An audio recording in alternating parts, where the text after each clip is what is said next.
Hi, St. Peters. Today's reading is from Hebrews 11, verses 8 to 19, which I'm not going to read because I think most of you know what's referring to is a story of Abraham. If you don't know that story, it's worth it checking it in Genesis first before reading this. But basically, this is an interesting reading because one of these nights, and I'm coming every night to this garden to see the stars. I'm in awe of how many stars you can see in London right now. And one of these nights, I actually thought of this exact story, which the passage is referring to. And I was thinking how crazy it might have been for Abraham to hear God speak to him and say that he would have more descendants than the stars in the sky. And what a big faith someone needs to hear these wide, broad, massive words and believe them.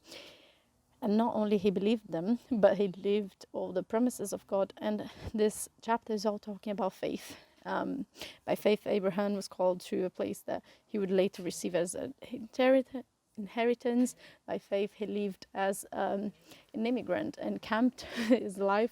By faith, other people followed him. By faith, his wife was able to conceive at a very old age. By faith, he was tested to give his son, and that is a sign to the promise that Jesus would come and do that sacrifice for us. So his whole life is based in this factor of faith, which is all it's what our lives should be based on, especially in this time that's quite challenging.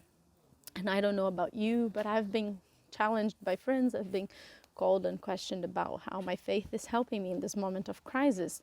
And that's another parallel story, but I got to know God in a moment of crisis. So honestly, I can only see God in the crisis.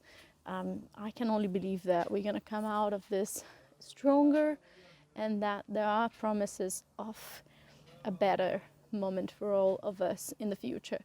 And if we live by the faith of that and the certainty that God is in it with us, it's probably much easier, all of this. So if you're finding it really hard, I invite you, I don't know how you're practicing your faith at the moment, but one of the things that's helping me a lot, and I talked about it in the last devotional, is the nature. So just go outside, look at the stars, and ask God to speak to you.